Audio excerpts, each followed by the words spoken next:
வேதத்தை நாம் திருப்புவோம். ரோமர்கள் நிருபம் 6ஆம் அதிகாரம் 11ஆம் வசனம்.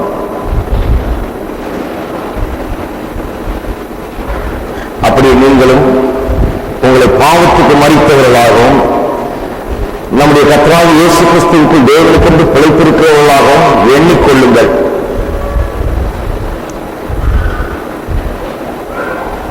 எண்ணிக்கொள்ளுங்கள் என்று அப்போஸ்தலனாகிய பவுல் சொல்லுகிறார். ரோமர்கள் நிருபத்திலே முதல்ல இருந்து உபதேசம் மாதிரி சொல்லிக்கிட்டே வர்றார். எப்படி மனுஷன் பாவியா இருக்கிறான் என்பதை, மனிதன் பாவி என்பதை நிரூபிக்கிறார் முதல்ல. அப்புறம் இந்த பாவிக்கு ஒரே பிராயச்சித்தம் இயேசுவின் ரத்தத்தின் மூலமாக தான் உண்டாகிறது என்று சொல்லி அதை குறித்து போதிக்கிறார்.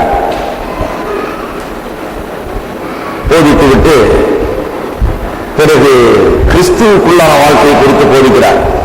என்ன ஆகிறது, நாம் ரட்சிக்கப்படும் போது நமக்கு என்ன ஆகிறது என்பதை குறித்து திட்டவட்டமாக அவர் போதிக்கிறார். கிறிஸ்துவுக்குள்ளான வாழ்க்கையை குறித்து போதிக்கிற வேளையிலே 6ஆம் அதிகாரத்திலே குறிப்பாக ஐடென்டிபிகேஷன், நாம் அவரோடு கூட ஒன்றுபட்டிருக்கிறோம் என்கிற சத்தியத்தை எடுத்து விளக்குகிறார். இது ரொம்ப முக்கியமான சத்தியம். நம்முடைய ஐடென்டிபிகேஷன், நாம் அவரோடு கூட எப்படி ஒன்றாகிவிட்டோம், கலந்து விட்டோம். அவர் நமக்குள்ள இருக்கிறார், நாம் அவருக்குள்ள இருக்கிறோம், ஒன்றுபட்டு விட்டோம். தேவன் நம்மை அப்படித்தான் காண்கிறார் என்கிற அந்த அறிவு நமக்கு வரும்போதுதான் ஆவிக்குரிய ஜீவிதத்தில் வளர்ந்து போக முடியும். அப்போதுதான் பாவத்தின் மீது ஜெயத்தையும் நாம் நிரந்தரமாக பெற முடியும். அதுதான் 6ஆம் அதிகாரத்தில் வலியுறுத்துகிறார். 6ஆம் அதிகாரத்தில் பாவத்தின் மீது இருக்கிற ஜெயம்தான் சப்ஜெக்ட் என்று நினைக்கிறார்கள் நிறைய பேர். பாவத்தின் மீது ஜெயம் தேவைதான், அதை குறித்து பேசுகிறார்கள். இருந்தாலும் அந்த பாவத்தின் மீது நாம் எடுக்கக்கூடிய ஜெயத்திற்கு அடிப்படையே இந்த ஐடென்டிபிகேஷன், நாம் தேவனோடு ஒன்றுபட்டிருக்கிறோம் என்று சொல்லக்கூடிய இந்த உபதேசத்தை நன்றாக புரிந்து கொள்வதுதான் பரிசுத்த ஜீவியத்துக்கு அடிப்படை. பரிசுத்தம் ஏதோ நம்முடைய முயற்சியினால் வருகிறதல்ல, பரிசுத்தம் நாம் அறிகிற அறிவினால் வருகிறது. பரிசுத்தம் இயேசு நம்மை பரிசுத்தராக்கி இருக்கிறபடினால் நாம் பரிசுத்தராக இருக்கிறோம். பரிசுத்தராக இருக்கிறபடியால் நாம் எப்படி நடந்து கொள்ள வேண்டும் என்கிற அறிவு நமக்கு வேத வசனத்திலிருந்து வருகிறது. பரிசுத்தத்திற்கு அடிப்படை சத்தியம் என்ன? ஐடென்டிபிகேஷன். நாம் தேவனோடு கூட கிறிஸ்துவோடு கூட ஒன்றுபட்டிருக்கிறோம் என்கிற சத்தியம். ஆகியால் தான் முதல் வசனத்திலிருந்து ஆரம்பிக்கிறார். கிறிஸ்துவுக்குள் நாம் ஞானஸ்தானம் பண்ணப்பட்டிருக்கிறோம் என்றார். பாவத்துக்கு மரித்திருக்கிறோம் என்று சொல்லுகிறார். அவரோடு கூட அடக்கம் பண்ணப்பட்டிருக்கிறோம் என்று சொல்லுகிறார். அவரோடு கூட உயிர்த்தெழுந்திருக்கிறோம் என்று சொல்லுகிறார். அவரோடு கூட இணைக்கப்பட்டிருக்கிறோம் என்று சொல்லுகிறார். மரணத்தின் சாயலில் அவரோடு இணைக்கப்பட்டார், உயிர்த்தெழுதலின் சாயலிலும் அவரோடு இணைக்கப்பட்டிருக்கிறோம் என்று சொல்லுகிறார். பழைய மனுஷன் அவரோடு கூட சிலுவையில் அறையப்பட்டு விட்டான் என்று சொல்லுகிறார். கடைசியாக நாம் போன வாரத்தில் பார்த்தபடி கிறிஸ்து மரித்து முடிந்தாகிவிட்டது, இனி ஒரு முறை மரிக்க போகிறது கிடையாது. நிறைய இடங்கள்ல கிறிஸ்துவ ஒவ்வொரு ஞாயிற்றுக்கிழமையும் கொலை பண்ணிட்டு இருக்கிறாங்க. என்ன சொல்றாங்க? அவர் பண்ணது போதாது, இப்ப ஒவ்வொரு ஞாயிற்றுக்கிழமையும் மறுபடியும் அவர் மரிக்கணும் அப்படிங்கிற மாதிரி அவர் நடந்து கொள்கிறார்கள். அது உபதேசம் அப்படி இருக்குது. ஏதோ ஒரு அப்பத்தை கையில் எடுத்துக்கொண்டு அதுக்கு மேல மந்திரத்தை ஓடு, அதுக்கு மேல சில காரியங்களை சொல்லி இது கிறிஸ்துவின் சரீரமாகிறது என்று சொல்லி, இந்த இப்படி கிறிஸ்துவின் சரீரமாய் மாறுகிற இந்த அப்பத்தின் மூலமாக தான் உங்களுக்கு பயன் உண்டு என்றெல்லாம் போதிக்கிறவர்கள் என்ன சொல்லுகிறார்கள்? கிறிஸ்து அன்றைக்கு மரிச்சது போதாது, இன்னும் ஒவ்வொரு வாரமும் அவரை போட்டு சாகரிச்சுட்டே இருக்கோம் நாங்க அப்படின்னு சொல்றாங்க. கிடையாது. கிறிஸ்து ஒரே தடவை மரித்தார். மரித்தோரிலிருந்து எழுந்த கிறிஸ்து இனி மரிப்பதில்லை என்று வேதம் சொல்லுகிறது. அதுதான் நாம் பார்த்த மரணம் இனி அவரை ஆட்கொள்வதில்லை. அவர் என்றைக்கு மரித்தாரோ அன்றைக்கு இந்த மண்டலத்திலிருந்து, இந்த ரயில், இந்த விதமான வாழ்க்கையிலிருந்து வெளியே சென்று வேற விதமான ஒரு வாழ்க்கைக்கும் ஒரு நிலைமைக்கும் அவர் சென்று விட்டார். பாவத்துக்கு அவருக்கு சம்பந்தமே கிடையாது. அவர் வேறொரு நிலைமைக்கு சென்று விட்டார் என்று நாம் பார்க்கிறோம். இந்த 10ஆம் வசனம் வரைக்கும் கிறிஸ்துவுக்கு என்ன நடந்தது என்று சொல்லிக்கொண்டே வருகிறார். குறிப்பாக 8, 9, 10 வசனங்கள்ல அது சொல்லப்பட்டிருக்கிறது. கிறிஸ்து மரித்தார், அவர் மரித்தவர் உயிர்த்தெழுந்தார், இனி ஒருபோதும் மரிப்பதில்லை என்று சொல்லி கிறிஸ்துவை பற்றியே பேசுகிறார். குறிப்பா 8, 9, 10. அதுக்கு முன்னாலேயாவது நாம் அவரோடு மரித்தோம் என்று பேசுகிறார். 8:9-10 அவர் கிறிஸ்து மரித்ததை குறித்து ரொம்ப குறிப்பாக அவர் பேசுகிறார். பேசிவிட்டு 11ஆம் வசனத்தில் எப்படி சொல்கிறார், அப்படியே நீங்களும் என்று சொன்னால் கிறிஸ்துவுக்கு மரித்ததன் மூலமாக என்னவெல்லாம் நடந்ததோ அதெல்லாம் நமக்கும் நடந்திருக்கிறது என்று சொல்லுவதற்காக தான் அப்படியே நீங்களும் என்று சொல்லியிருக்கிறார். கிறிஸ்து மரித்ததன் மூலமாக என்ன நடந்தது, அதெல்லாம் நமக்கும் நடந்திருக்கிறது. கிறிஸ்துவுக்கு என்ன நடந்ததோ அது நாம் அவரோடு இணைக்கப்பட்டிருக்கிறபடினால், நாம் அவருக்குள் இருக்கிறபடினால, நாம் அவரோடு கூட ஐடென்டிஃபைடு, அதாவது நாம் ஒன்றுபட்டிருக்கிறபடினால அவருக்கு என்ன நடந்ததோ அது நம்மை வெகுவாக பாதித்திருக்கிறது. முதலாவது சொல்ல போனால் அவருக்கு நடந்த காரியங்கள் நம்மை எந்த விதத்தில் பாதித்திருக்கிறது, நமக்கும் பாவத்துக்கும் இருந்த தொடர்பை, இணைப்பை வெகுவாக அது பாதித்திருக்கிறது. அதை சிந்தித்து பார்ப்போம். முதலாவது காரியம், கிறிஸ்து மரித்தார் என்று சொல்லுகிறோம், உயிர்த்தெழுந்தார் என்று சொல்லுகிறோம், அவரோடு கூட நாம் மரித்தோம் என்று சொல்லுகிறோம். இப்படி நாம் அவரோடு ஒன்றுபட்டபடினால நமக்கு என்ன நடந்திருக்கிறது என்றால், பாவத்துக்கும் நமக்கும் ஏற்பட்டிருந்த அந்த தொடர்பு, இணைப்பு இருக்கு பாருங்க, அது வெகுவாய் பாதிக்கப்பட்டிருக்கிறது. காரியங்கள் இப்போ மாறிவிட்டது. எந்த விதத்தில் மாறுறது என்று பார்க்கும்போது பல காரியங்களை சொல்லலாம். முதலாவது, நாம் இனி பாவத்தின் அதிகாரத்துக்கு கீழே இல்லை. அந்த விதத்தில் பாவத்துக்கு நமக்கு இருந்த தொடர்பு மாறிடுச்சு. பாவத்தின் அதிகாரத்துக்கு கீழே நம்ம இல்லை என்று சொன்னால் என்ன சொல்லுகிறோம், பாவத்தின் அரசாட்சி, the rule, realm and the reign of sin. அது அருமையான ஆங்கிலத்தில் 3 சிம்பிள் வார்த்தையில வந்துருது. the realm of sin, பாவத்தின் அந்த மண்டலத்தில் நாம் இல்லை, அதன் ஆளுகைக்குள்ளாக இல்லை, அதனுடைய அடிமைத்தனத்துக்குள்ளாக நாம் இல்லை. பாவம் நம்மை ஆண்டு கொள்வதில்லை என்று வேதம் சொல்லுகிறது. பாவத்துக்கு நமக்கும் ஒரு பெரிய துண்டிப்பு ஏற்பட்டு விட்டது. பாவம் நமக்குள்ள இல்லை. நமக்குள்ள என்று சொன்னால் நம்முடைய ஆவியின் மனிதன் இல்லை, உள்ளான மனிதன் இல்லை, பாவம் கிடையாது. நாம் பாவம் நீங்கினவர்களாய், சுத்திகரித்து கழுவப்பட்டவர்களாய், புது மனுஷர்களாய், புது சிறுசியாய் இருக்கிறோம் என்று வேதம் சொல்லுகிறது. அப்ப கிறிஸ்துவோடு கூட நாம் மரித்ததன் மூலமாக, அவரோடு இப்படி ஒன்றுபட்டதன் மூலமாக, மரணம் அடக்கம் பண்ணுதல் உயிர்த்தெழுதலிலே நாம் கூட இருந்தபடினால என்ன நடந்திருக்கிறதா, பாவத்துக்கும் நமக்கும் ஒரு நிரந்தரமான ஒரு துண்டிப்பு ஏற்பட்டிருக்கிறது. அதனுடைய அரசாட்சி, அதனுடைய அதிகாரம், அதனுடைய வல்லமைக்கு கீழாக நாம் இன்றைக்கு வாழவில்லை என்பதுதான் உண்மை. மனிதனாய் பிறந்த ஒவ்வொருவரும் பாவத்தின் வல்லமைக்குள்ளாக இருக்கிறான், அதனுடைய சுவாபத்தை பெற்றிருக்கிறான், அதனுடைய ஆளுகைக்குள்ளாக இருக்கிறான். அதற்கு கீழ்ப்படிந்து அப்படித்தான் வாழ்ந்து ஆக வேண்டும். ஆனால் அது ஆதாமுக்கு கீழாக இருக்கிற மனுஷன். நாம் கிறிஸ்துவுக்குள்ளாக இருக்கிற மனுஷர்களாக இருக்கிறபடினால பாவத்துக்கு நமக்கும் சம்பந்தம் இல்லை. அது முதலாவது காரியம். இரண்டாவது காரியம், பாவத்தோடு கூட நமக்கு சம்பந்தம் இல்லை என்று சொன்னாலும், அதாவது பாவம் இந்த சரீர ரீதியில நம்ம இன்றைக்கும் பாதித்துக் கொண்டிருந்தாலும் பாவத்துக்கு நம் மீது அதிகாரம் கிடையாது என்பதுதான் உண்மை. இந்த சரீரத்தை பொறுத்தவரையிலும் பாவம் இன்னும் நம்மை பாதித்துக் கொண்டுதான் இருக்கிறது. பாவத்தின் பலன்கள் இன்னும் நம்மை பாதித்துக் கொண்டுதான் இருக்கிறது. இந்த சரீர மீட்பு என்று சொல்லுகிறது இன்றைக்கு கிடைத்ததல்ல, இனிமேல் கிடைக்கப் போகிற ஒன்று, இனிமேல் வரப்போகிற ஒன்று. இந்த சரீர மீட்பு என்கிறது இயேசு வரும்போது இந்த சரீரம் மாறி புது சரீரம், அதாவது அழியாத சரீரம், மகிழ்வுள்ள சரீரம் நமக்கு கொடுக்கப்படும் என்று வேத வசனம் சொல்லுகிறது. அந்த சரீரம் வரும் வரைக்கும் இந்த சரீரம் பாவ சரீரம் என்று அழைக்கப்படுகிறது. ஏனென்றால் பாவத்தின் அறிகுறிகள் இன்னும் இந்த சரீரத்தில் இன்னும் காணப்பட்டுக் கொண்டுதான் இருக்கிறது.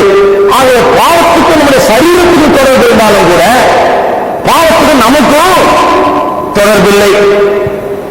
சிலர் குழம்பிட்டாங்க, பாவத்துக்கு சரீரத்துக்கு தொடர்பு இருக்குகின்றாரு, பாவத்துக்கு நமக்கு இல்லைன்றாரு. எப்படி இது? எப்படி சரீரத்துக்கும் பாவத்துக்கும் தொடர்பு இருக்கும், மனதுக்கும் பாவத்துக்கும் எப்படி தொடர்பு இல்லாம போக முடியும் அப்படின்னு நினைக்கலாம். பாவத்துக்கு நமக்கும் தொடர்பில்லை என்று சொல்லும் போது உள்ளான மனிதனை குறித்து பேசுகிறேன். நிஜமான மனிதன் நான் இந்த சரீரம் கிடையாது, நான் உள்ள இருக்கிற ஆள். எனக்கும் பாவத்துக்கு சம்பந்தம் இல்லை. இந்த சரீரத்துக்கு, என்னுடைய சரீரத்துக்கும் பாவத்துக்கும் இன்னும் சம்பந்தம் இருந்து கொண்டிருக்கிறது.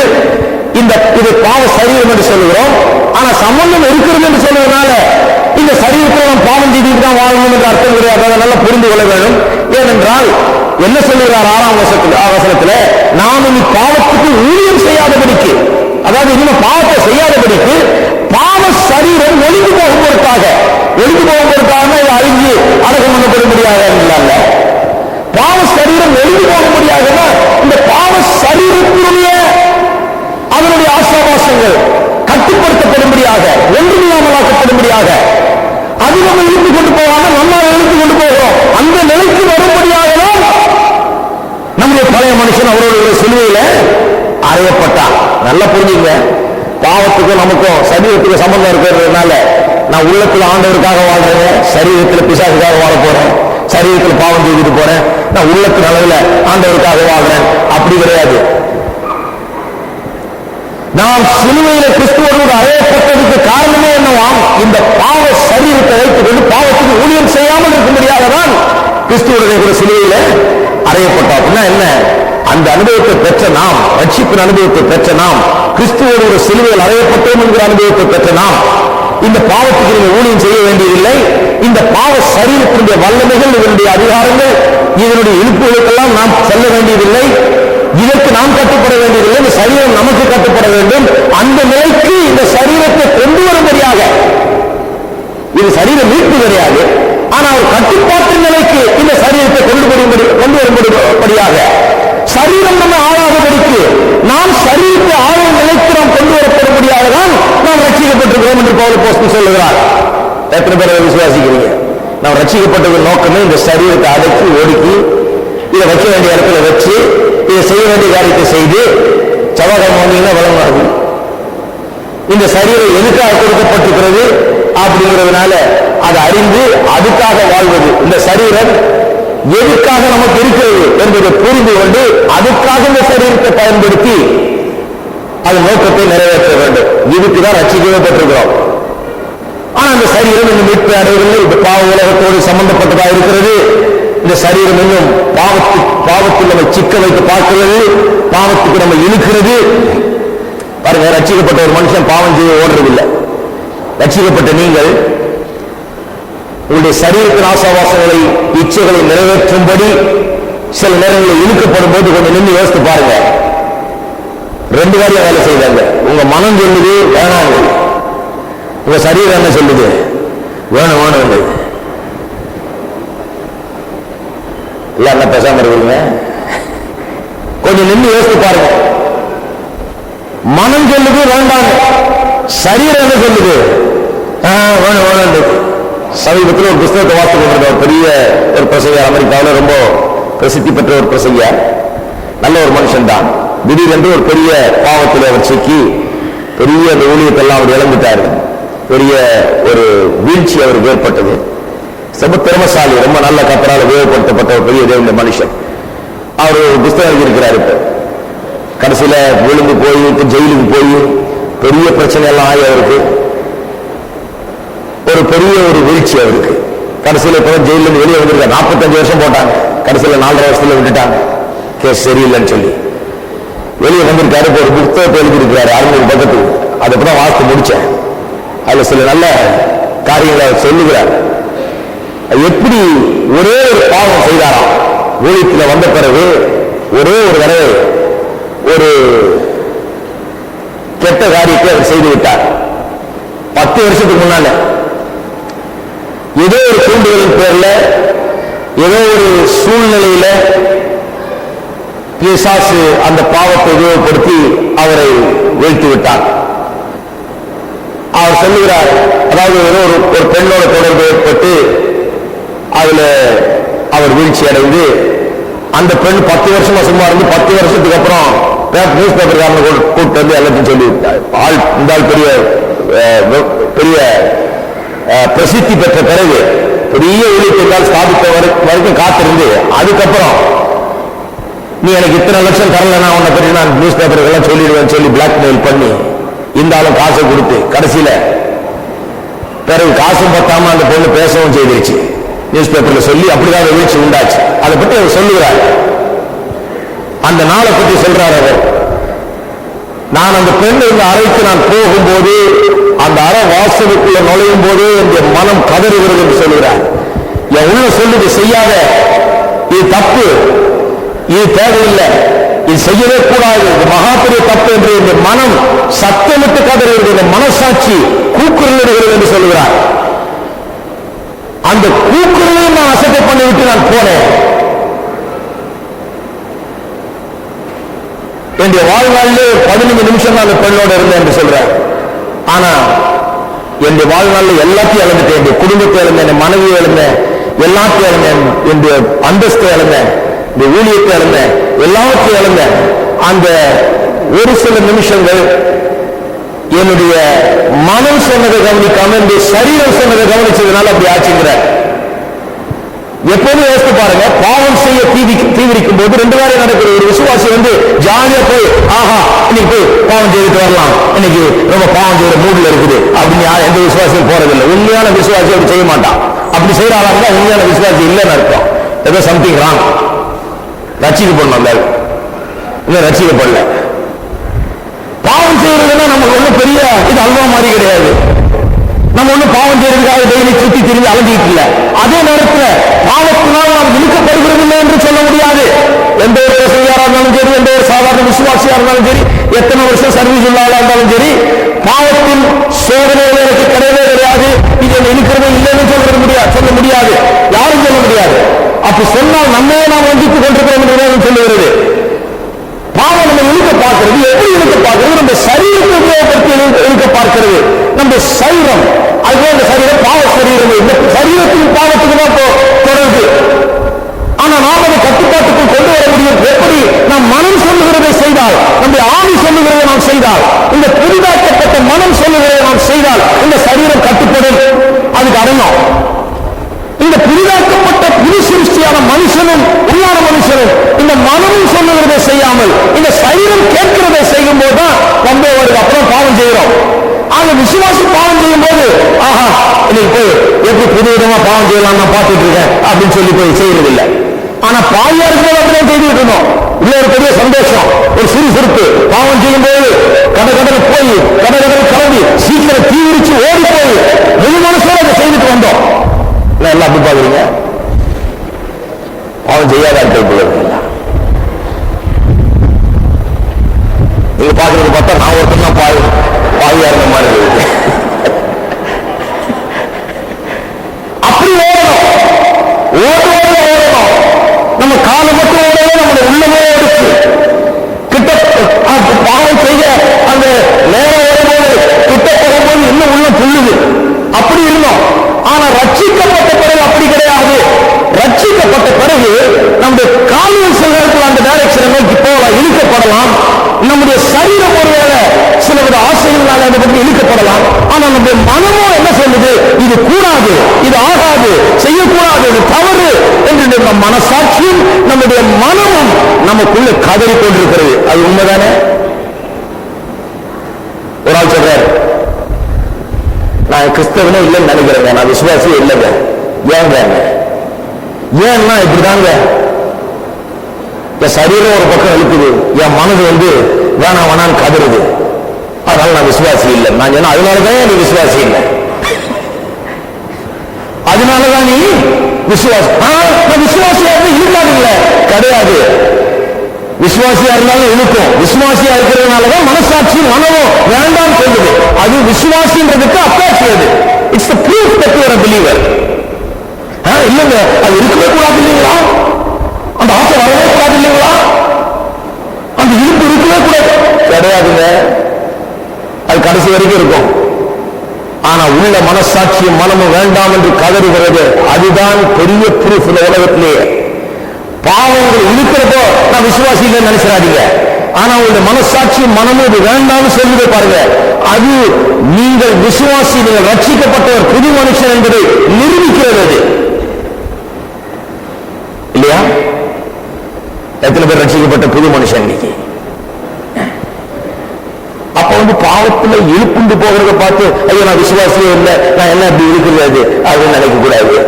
இழுக்கும்போது இந்த பக்கம் ஒண்ணு இழுக்குது, அதை யோசித்து பாருங்க. ஏன் இழுக்குது? முன்ன இழுக்கலையே, முன்ன அந்த பக்கம் மட்டும்தான் எழுதிட்டு இருந்துச்சு, இந்த பக்கம் ஒண்ணு இழுக்கல, வேண்டாம் சொல்லி ஒண்ணு இழுக்கல. இப்ப வேண்டாம் சொல்லி ஏன் இருக்குதுன்னா உள்ள இருக்கிற புது மனுஷன் வேண்டாம் என்று சொல்லுகிறார். என்றைக்குமே கொஞ்சம் நின்று இந்த புதிதாக்கப்பட்ட வேண்ட வார்த்தையினால் நிரம்பிய மனமும் இந்த உள்ளம் புது சிருஷ்டியாக்கப்பட்ட இந்த உள்ளமும் மனசாட்சியும் சொல்லுகிறத கேட்டா அவர் செய்யவே முடியாது. அதைத்தான் வேதம் போதிக்கிறது. அப்ப இந்த பாவத்துக்கு நம்ம மீது அதிகாரம் இல்லை என்று சொன்னாலும் சரீரத்துக்கும் பாவத்துக்கும் தொடர்பு இருக்கிறது. சரீரத்தின் மூலமாய் பாவம் கிரியை செய்கிறது. இது இரண்டாவது உண்மை. முதல்ல பாவத்தின் அதிகாரத்துக்குள்ள நம்ம வாழல. இரண்டாவது சரீரத்துக்கும் பாவத்துக்கு தொடர்பு இருக்குது, இருந்தாலும் பாவத்துக்கு நமக்கும் தொடர்பு கிடையாது. மூன்றாவது நமக்கும் நியாயப்பிரமாணத்துக்கு தொடர்பு கிடையாது. பாருங்க, நியாயப்பிரமாணம் என்பது புது சிருஷ்டி ஆகாத மனுஷனுக்கு தான். The laws for the lawless. புது சிருஷ்டியாக ஆகாத மனுஷனை நியாயப்பிரமாணம் ஆக்கினை தீர்ப்புக்குள்ளாக்கிறது. அவனை குற்றவாளி என்று தீர்த்தது. 10 கற்பனை வாஸ்தா அது சட்டம் போடுது. நீ பாவி நீ பாவி நீ பாவின்னு சொல்றது தான் 10 கற்பனை சொன்னோம் இல்லையா? அந்த நோக்கத்துக்காக ஆண்டவர் கொடுத்தார் அதை. ஆனால் இன்றைக்கு நம்ம குற்றம் தீர்க்கிறது ஒன்று, குற்றம் தீர்க்கிறதுக்கு ஒன்றுமே இல்லை என்று வேதவசனம் சொல்லுகிறது. 8ஆம் அதிகாரம் ரோமர் 8:1 சொல்லுகிறது, ஆனபடியால் கிறிஸ்து இயேசுவுக்கு உட்பட்டவர்களாக இருந்து மாம்சத்தின்படி நடவாமல் ஆவியின்படி நடக்கிறவர்களுக்கு ஆக்கினை தீர்ப்பு இல்லை. நம்ம ஆக்கினை தீர்ப்புக்கு உட்படுத்துகிற ஒன்று கிடையாது.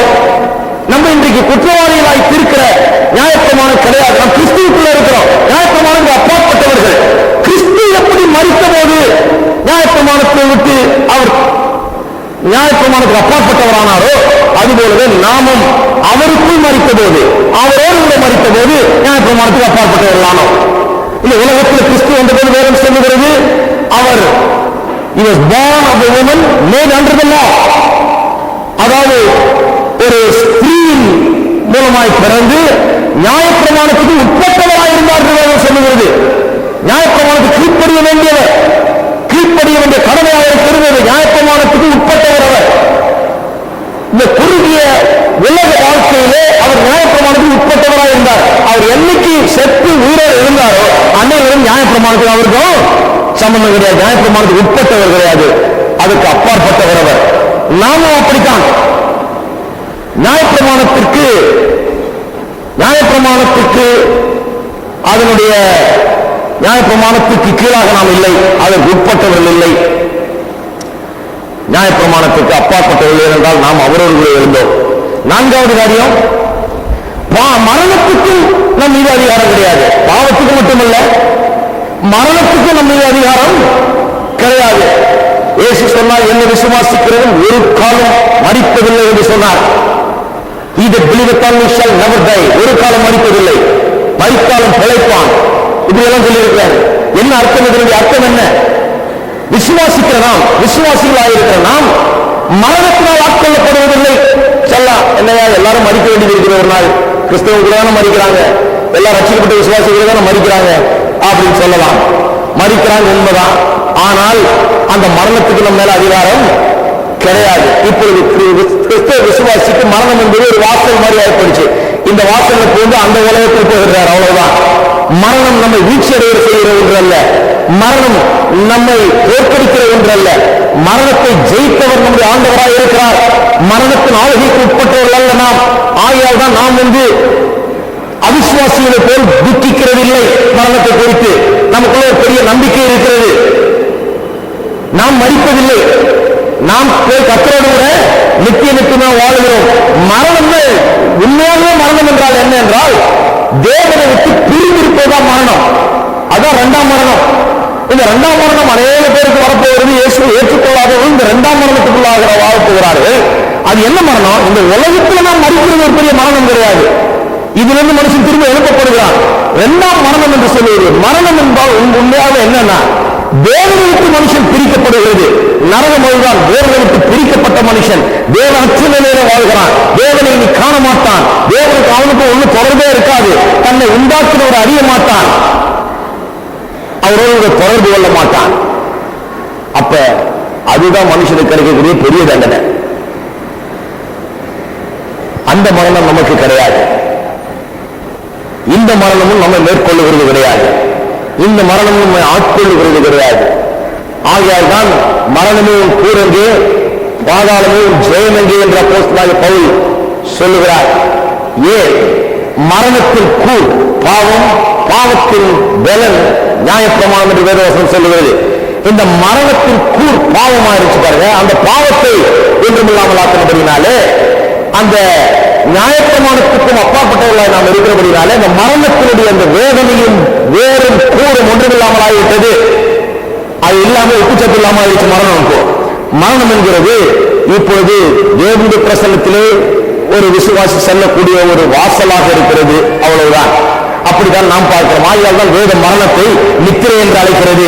கிறிஸ்துவுக்குள் நித்திரை அடைந்தவர்கள் சொல்லியிருக்குது. நித்திரை அடைந்தவர்கள் தூங்குகிறவர்கள். ஒரு இன்ட்ரெஸ்டிங் ஒரு இன்ஃபர்மேஷன் வாசிச்சேன் நான். அதாவது செமெட்ரி என்கிற வார்த்தையை நாம் உபயோகப்படுத்துகிறோம் இல்லையா? மற்ற மதங்களிலே எரிக்கிறார்கள், சாம்பலை பண்றாங்க, எல்லாம் பண்றாங்க. நாம செமெட்ரி உபயோகப்படுத்துகிறோம், கல்லறை என்று. இந்த செமெட்ரி என்கிற வார்த்தைக்கு என்ன அர்த்தமாம்? இந்த ராணுவ போர் வீரர்கள் தங்குகிற இடம். ராணுவ போர் வீரர்கள் தங்குகிற இடம். கிரேக்கு மொழியில் இருக்கிற அந்த வார்த்தை, செமெட்ரிக்கு இருக்கிற வார்த்தையினுடைய உண்மையான அர்த்தம் என்னவா? ராணுவ போர் வீரர்கள் தங்குகிற இடம், பேரக்ஸ், சோல்ஜர்ஸ் பேரக்ஸ். அதான் இந்த அர்த்தம். அப்ப என்ன அதன் மூலமா நமக்கு தெரியுது? செமெட்ரின்னு பார்க்கும்போது கிறிஸ்தவர்களுக்கு, உண்மையான விசுவாசிகளுக்கு கல்லறை என்ன? இது போர் வீரன் கொஞ்ச நாள் போர்ல இருந்து ஓஞ்சி படுத்து தூங்கிக்கிட்டு இருக்கிறான், இங்க ரெஸ்ட் எடுத்துக்கிட்டு இருக்கிறான். இங்க கிடக்கிற சரீரம் இங்க பேரக்ஸ்ல அன்று இரவு தங்கின மாதிரி இங்க தங்கி கொண்டிருக்கிறான். ஆனால் காலை உதிக்க போகிறது, எக்காலம் வெனிக்க போகிறது. அப்ப ராணுவ வீரர்கள் எப்படி காலையில எக்கால சட்டத்தோடு எழுப்பப்படுகிறார்களோ அதிகாலையிலே, அதுபோல கிறிஸ்து வரும்போது கிறிஸ்துவுக்கு மரித்தவர்கள் முதலாவது எழுந்திருப்பார்கள். எழுந்திருக்கிறதுக்காக தூங்குறாங்களா இங்க? அதான் செமெட்ரி. ஹலோ, செமெட்ரிக்குள்ள வச்சிருக்கீங்க அப்படின்னாங்க. நான் என்ன உலகமே பெரிய செமெட்ரி, அதுல வாழ்வு, அப்புறம் செமெட்ரிக்குள்ள வச்சிருக்கீங்களான்னு கேட்கிறீங்களே. உங்களை சுத்தி இருக்கிற எல்லா மனுஷரும் ஒரு பெரிய கல்லறை மாதிரி, செத்தவர்கள் மாதிரி இருக்காங்க, நாத்து அடிக்கிறது. அதுலதான் வாழ்ந்துட்டு இருக்கிறோம். அப்படிப்பட்ட உலகத்தை தான் வாழ்ந்து. இது இல்ல செமெட்ரி, இது பேரக்ஸ். ஹலோ, இருக்கீங்களா? இதுல சும்மா தங்கி இருக்கிறாங்க கொஞ்ச நாளைக்கு.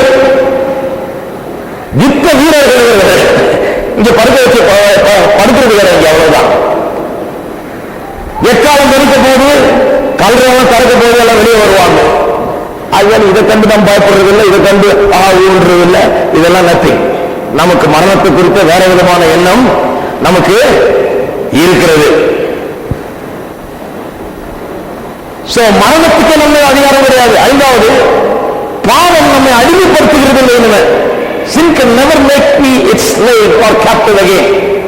பாவம் நம்மை அடிமைப்படுத்துகிறது கிடையாது. பாருங்க, பாவத்தின் அதிகாரத்துக்கு நம்ம வாழல, முதலாவது. இரண்டாவது, பாவத்துக்கு நம்ம சரீரத்துக்கும் தொடர்பு, ஆனால் பாவத்துக்கு நமக்கு தொடர்பு கிடையாது. மூன்றாவது, நியாயப்பிரமாணத்துக்கு நமக்கு ஒன்றும் கிடையாது. நியாயப்பிரமாணம் குற்றம் சாட்ட முடியாது. ஏனென்றால் இயேசு நம்மை நீதிமானாக்கி இருக்கிறார். தேவன் நம்மை நீதிமான் என்று அழைக்கிறார். நியாயப்பிரமாணம் இனிமே நம்ம குற்றம் சாட்ட முடியாது. நான்காவது, மரணத்துக்கு நம்ம மேல அதிகாரம் கிடையாது. இதைதான் சொல்லிட்டு வர்றார் முதல் 10 வசனங்கள்ல. ஐந்தாவது, பாவம் நம்மை இப்பொழுது அடிமைப்படுத்தி நம்ம ஆளுகிறதில்லை. அடிமைப்படுத்தி ஆளுகிற பெரிய வித்தியாசம் இருக்கு பாருங்க. 1 யோவான் 3:9 திருப்போம். இந்த வசனம் சரியா நிறைய பேருக்கு புரிகிறது. இதை வாசிச்சுட்டு ரொம்ப பசுல் ஆயிடுவாங்க, ரொம்ப குழம்பி போவார்கள். 1 யோவான் 3:9 வசனம். தேவனால் பிறந்த எவனும் பாவம் செய்யான், ஏனெனில் அவனுடைய வித்து அவனுக்கு தரித்திருக்கிறது. அவன் தேவனால் பிறந்தபடினால் பாவம் செய்ய மாட்டான். வார்த்தை சொல்றாங்க, என்னங்க பாவம் செய்ய மாட்டான் இருக்குறீங்க? தேவனால் பிறந்தவன் தான் நானு, சரி மறுபடியும் பிறந்திருக்கிறேன். தேவனால் பிறந்தவன் பாவம் செய்யான், அவன் பாவம் செய்ய மாட்டான் சொல்லி இருக்குது. அப்படி சொல்லிட்டு தவறான விதத்தில் நிகழ்வாங்க. இங்க சொல்லி இருக்கிறது என்ன? அவன் பாவமே செய்ய மாட்டான், பாவ செய்கையே அவனுக்கு காணப்படாது என்று சொல்லவில்லை. அப்படி சொல்லவில்லை. இது என்ன சொல்லி இருக்கிறது? அவன் பாவத்துக்கு அடிமையாயிருந்து அடிமை என்கிற முறையில பாவம் செய்ய மாட்டான். அதைத்தான் இங்க இப்படி சொல்லி இருக்கிறது. அவன் பாவம் செய்ய மாட்டான் என்று சொன்னால் ஒரு நாள் ஒரு பாவத்தையும் செய்ய மாட்டான் என்று இல்லை. அவன் பாவம் எந்த விதத்தில் செய்ய மாட்டான், அடிமையாயிருந்து பாவியா இருந்த போது ரட்சிக்கப்படுறதுக்கு முன்னால பாவம் செய்தோம் இல்லையா? மறுபடியும் எல்லாம் பாயிண்ட் ஆயிட்டீங்க. ரட்சிக்கப்படுறதுனால பாவம் செய்தோம். அப்ப எப்படி பாவம் செய்தோம்? பாவத்துக்கு அடிமையா இருந்தோம்.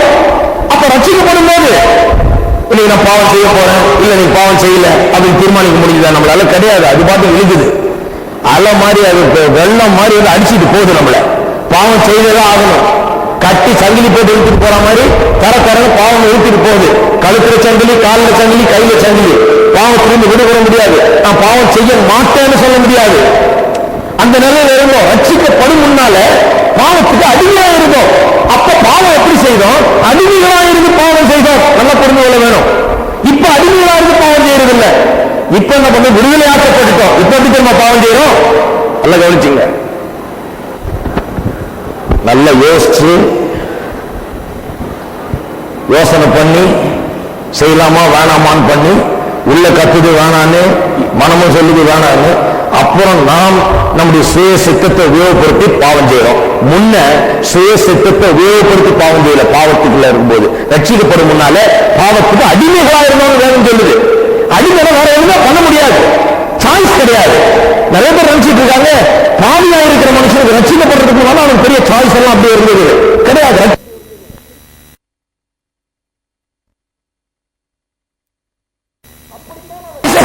அப்படித்தான் அவன் பாவத்துக்கு அடிமை. ஒரு அடிமைக்கு சாய்ஸ் கிடையாது. சொல்றதை செய்ய வேண்டியது அடிமையினுடைய தன்மை. அப்படித்தான் வாழ்ந்து வந்தோம். பாவத்திலிருந்து விடுதலையாக்கி நம்ம ரட்சித்த அந்த நாள் முதற்கொண்டு என்ன நடந்திருக்குது? நமக்கு இப்ப சாய்ஸ் இருக்குது. நல்ல கவனிங்க. கிறிஸ்தவ வாழ்க்கைக்கும் முன்னால கிறிஸ்தவர் ஆறுக்கு முன்னால விசுவாசி ஆகுறதுக்கு முன்பாக, ரட்சிக்கப்படுவதற்கு முன்பாக இருந்த வாழ்க்கைக்கு தான் பெரிய வித்தியாசம். ரட்சிக்கப்படுவதற்கு முன்பதாக வேற வழி கிடையாது. பாவம் செய்ததான் ஆகணும். எவ்வளவு பேர் முயற்சி செய்திருக்கீங்க? பாவம் செய்யாம இருக்க நான் முயற்சி செய்ய போறேன்.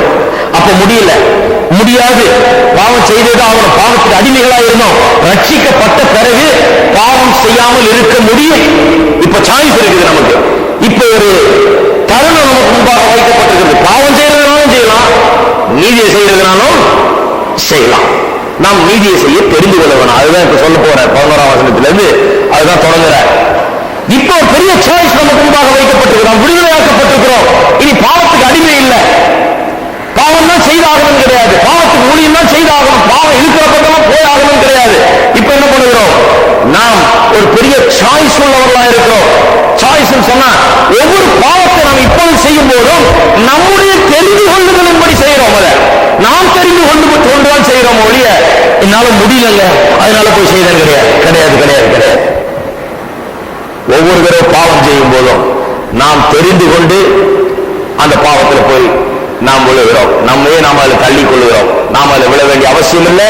அதுக்கு நம்ம மேல அதிகாரம் கிடையாது. அதுக்கு நம்ம இழுக்க முடியாது. அதனால நம்ம வீழ்த்த முடியாது. அந்த ஆள் சொன்னது போல, அந்த பிரசங்கர் சொன்னது போல, ஒரு நிமிஷம் ஒரு வினாடி நின்று என்னுடைய மனசாட்சியை கூக்குரலையும் என்ற மனதின் சத்தத்தை நான் கேட்டிருந்தேன்னா செய்தே இருக்க மாட்டேன். செய்தில்லைன்னா இன்னைக்கு ஒன்றையும் நடந்தே இருக்க மாட்டேன் அப்படின்னு சொல்றேன். அவ்வளவுதான். அது சாய்ஸ். அந்த நிமிஷத்துல ஒரு சாய்ஸ். இன்றைக்கு விசுவாசியுடைய பாவங்கள்லாம் அப்படிதான். பாவம் செய்ய மாட்டான்னு அவன் பாவம் செய்ய வேண்டிய அவசியம் கிடையாது. அவனுக்குள்ள அந்த வித்து இருக்கிறது. அவன் விடுதலையாக்கப்பட்டிருக்கிறான். இனி பாவத்துக்கு அடிமை இல்லை. அடிமையா இருந்து அவன் பாவம் செய்கிறது இல்லை. அவன் விடுதலையாக்கப்பட்டவனா இன்னைக்கு தெரிந்து கொண்டுதான் பாவம் செய்யறான். அதுதான் விசுவாசி. 5 காரியங்களை சொல்லிவிட்டோம். பாவத்தின் டொமினியன், அதிகாரத்துக்களை நாம் இல்லை. 2வது, அதிகாரத்துக்களை நாம் இல்லை என்று சொன்னாலும் நம்முடைய பாவ சரீரம் இன்னும் இருக்குது. சரீரத்துக்கும் இந்த பாவத்துக்கும் பாவ உலகத்துக்கும் இன்னைக்கு சம்மதம் இருக்குது. 3வது, நியாயப்பிரமாணத்துக்கும் நமக்கு சம்பந்தம் இல்லை. நியாயப்பிரமாணம் நம்ம இனி குற்றம் சாட்டுவது கிடையாது. 4வது, மரணத்துக்கும் நம்ம மேல் ஆளுகை செலுத்த முடியாது. நாம் நித்தியமா ஜீவிக்கிறவர்கள்.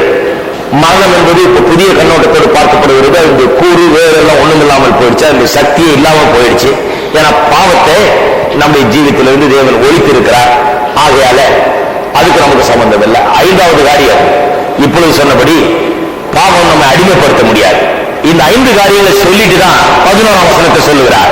நல்ல கவனிங்க. இப்போ இந்த இந்த 5 காரியங்களை மனதில் வைத்துக் கொண்டுதான் சொல்லுகிறார் 11ஆம் வசனத்தில், ரோமர் 6ஆம் அதிகாரத்தில் 11ஆம் வசனத்தை அவர் ஆரம்பிக்கிறார். என்ன சொல்லுகிறார்?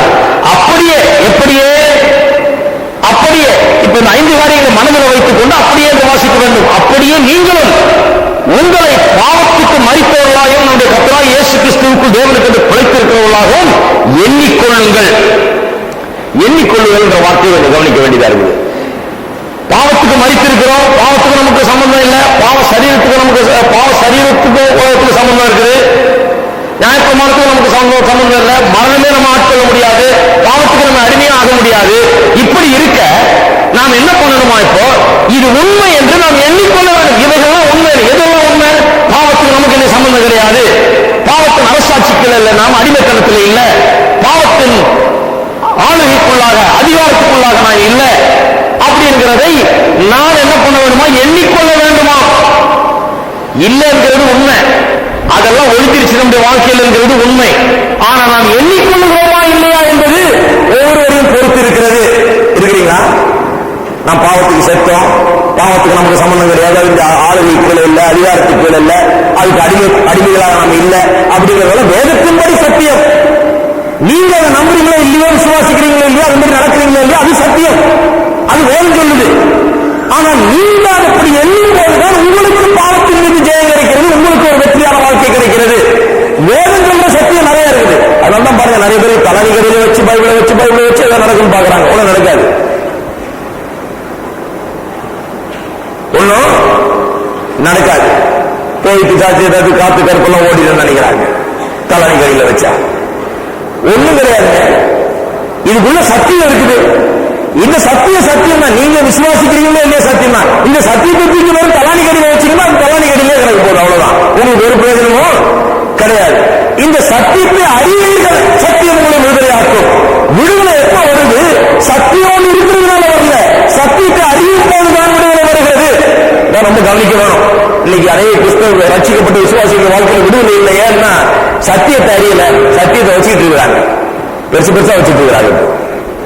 எவ்வளவு பெருசா சத்தியத்தை சம்பந்திட்டு தெரியுறாங்க, பேகா போட்டுட்டு தெரியுறாங்க.